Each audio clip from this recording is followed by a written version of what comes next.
लद्दाख में चीन के साथ चल रहे तनाव के बीच बड़ी खबर आ रही है और खबर यह है कि अमेरिका ने भारत को चीन के मूवमेंट की बड़ी अपडेट दी है।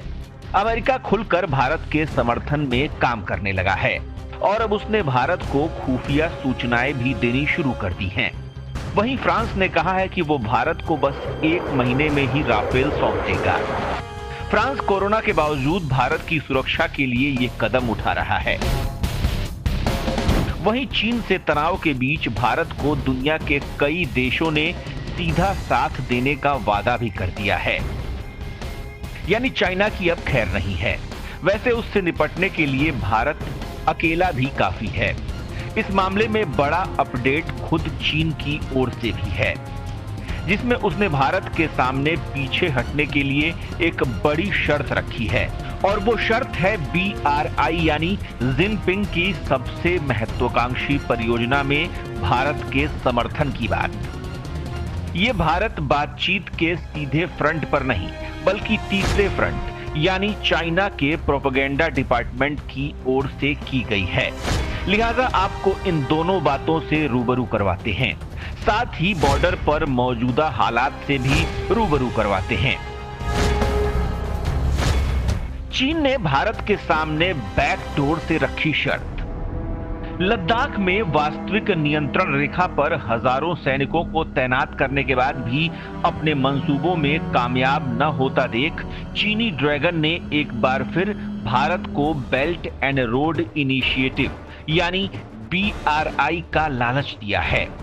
चीन की प्रोपेगेंडा मैगजीन ग्लोबल टाइम्स ने कहा है कि BRI भारत के लिए आर्थिक विकास के अवसरों के दरवाजे खोल सकती है। ग्लोबल टाइम्स ने अपने एक लेख में कहा है कि भारत का लंबे समय तक आर्थिक विकास चीन के प्रस्तावित BRI प्रोजेक्ट के अनुरूप ही है। BRI का उद्देश्य देशों और क्षेत्र का साझा विकास है। इंफ्रास्ट्रक्चर के विकास के लिए निवेश से BRI भारत को बड़ा मौका दे सकता है, जिसे विदेशी निवेश आकर्षित करने और औद्योगिक विकास के लिए इस निवेश की सख्त जरूरत है। चीन ने कहा भारत के पास है बड़ा मौका। चीन ने भारत को ज्ञान बांटते हुए कहा है कि भारत की अर्थव्यवस्था में पिछले सालों में बहुत तेजी आई है, लेकिन कमजोर इंफ्रास्ट्रक्चर इसके विकास में एक बड़ी बाधा बना हुआ है। साल 1991 में भारत ने कई आर्थिक सुधार किए हैं, लेकिन देश में अभी भी वित्तीय संकट, व्यापार घाटा और महंगाई बनी हुई है। BRI भारत में इंफ्रास्ट्रक्चर के क्षेत्र में बड़े पैमाने पर निवेश ला सकता है, लेकिन भारत ने BRI में शामिल होने के प्रति अनिश्चित रवैया अपना रखा है। कोरोना वायरस महासंकट के बीच दुनिया के देश आर्थिक विकास दर को फिर से हासिल करना चाहते हैं। हिंद महासागर के आसपास का इलाका BRI के लिए बेहद अहम है। भारत ऐतिहासिक और सांस्कृतिक रूप से इस इलाके में महत्वपूर्ण भूमिका अदा करता रहा है। भारत के पास अब इसे फिर से शुरू करने का बड़ा मौका है। चीन ने भारत को बाकायदा राजनयिक संबंधों के 70 साल पूरे होने की याद भी दिलाई है और कहा है कि 2 प्राचीन सभ्यता और 2 सबसे बड़े विकासशील देशों चीन और भारत के बीच आपसी संवाद और रणनीतिक सहयोग के लिए व्यापक क्षमता है। कोरोना वायरस को देखते हुए भारत की अर्थव्यवस्था संकट में जा सकती है। इसको देखते हुए भारत को बड़े पैमाने पर आर्थिक सुधार की जरूरत है। साथ ही भारत को अपनी आर्थिक कूटनीति में और बड़े आर्थिक सामंजस्य करने होंगे।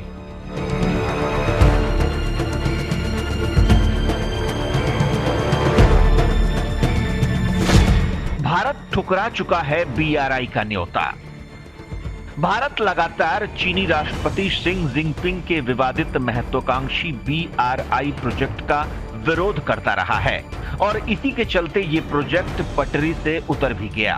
भारत 2 बार इस बेल्ट एंड रोड फोरम का न्योता ठुकरा चुका है। भारत का रुख इसे लेकर स्पष्ट है कि चीन का ये बेल्ट एंड रोड प्रोजेक्ट यानी BRI भारत की संप्रभुता का उल्लंघन करता है। पाकिस्तान के साथ मिलकर महत्वाकांक्षी चीन पाकिस्तान इकोनॉमिक कॉरिडोर का भारत विरोध करता रहा है। ये प्रोजेक्ट विवादित गिलगिट बाल्टिस्तान क्षेत्र से होकर जाता है। दरअसल चीन को ऐसी उम्मीद थी कि भारत BRI पर अपने स्टैंड में बदलाव लाएगा और BRI का हिस्सा बनेगा। पिछले साल संबंधों में आए बदलाव के बाद चीन को ऐसी उम्मीद थी। 2018 अप्रैल में प्रधानमंत्री नरेंद्र मोदी और चाइना के राष्ट्रपति शी जिनपिंग की वुहान में हुई अनौपचारिक मुलाकात के बाद चीन को भारत से इस समिट में प्रतिनिधि भेजने की उम्मीद थी। चीनी प्रशासन के जरिए विदेश मंत्रालय को समिट में हिस्सा लेने का न्योता मिला था। भारत ने फिर एक बार CPI को लेकर चिंता जताते हुए इसमें हिस्सा लेने से इनकार कर दिया। विशेषज्ञों के मुताबिक गिलगित बाल्टिस्तान पर भारत के कड़े रुख को देखते हुए चीन एक तरह से सैन्य जमावड़ा बढ़ाकर दबाव बना रहा है। विशेषज्ञों के मुताबिक गिलगित बाल्टिस्तान पर भारत के कड़े रुख को देखते हुए चीन एक तरफ सैन्य जमावड़ा बढ़ाकर दबाव बना रहा है, वहीं निवेश का लालच देकर भारत को अपनी चाल में फंसाने की कोशिश कर रहा है।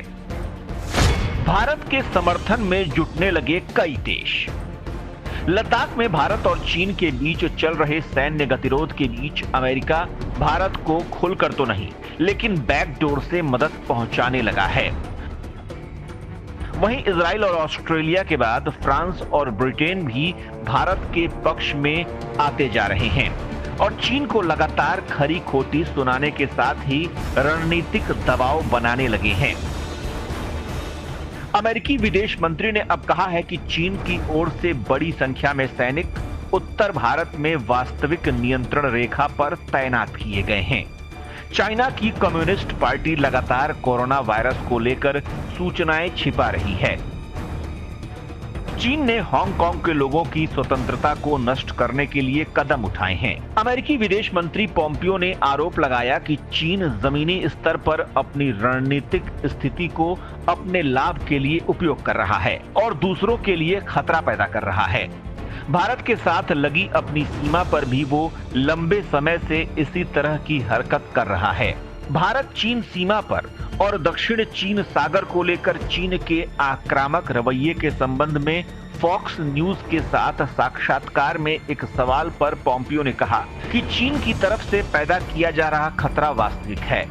अमेरिका फिलहाल Bharat, Australia, Japan, south Korea और ब्राजील के साथ मिलकर चीन के खिलाफ घेराबंदी कर रहा है। फ्रांस से तय वक्त पर मिल जाएंगे राफेल। भारत को फ्रांस से राफेल विमान तय समय से मिल जाएंगे। रक्षा मंत्री राजनाथ सिंह ने फ्रांस की मंत्री फ्लोरेंस पार्ली के साथ बात करने के बाद ये जानकारी दी। उन्होंने कहा कि फ्रांस के सशस्त्र बल की मंत्री फ्लोरेंस पार्ली के साथ टेलीफोन पर बातचीत हुई।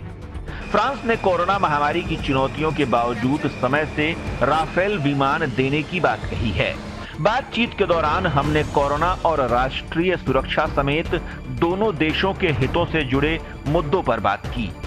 हमारे बीच भारत और फ्रांस के बीच रक्षा सहयोग को मजबूत करने पर सहमति बनी। इस साल जुलाई के अंत तक भारत को पहले 4 राफेल फाइटर प्लेन मिल जाएंगे। फ्रांस से सीधा ये हरियाणा के अंबाला स्थित एयरबेस में उतारे जाएंगे। इनमें 3 2 सीटों वाला ट्रेनिंग प्लेन होगा, जबकि एक फाइटर प्लेन। पहले ये प्लेन मई में ही आने वाले थे, लेकिन कोरोना संकट के चलते इसे 2 माह के लिए टाल दिया गया था। भारत और फ्रांस के बीच 2016 में 36 राफेल विमानों की खरीद के लिए 60,000 करोड़ रुपए का करार हुआ था।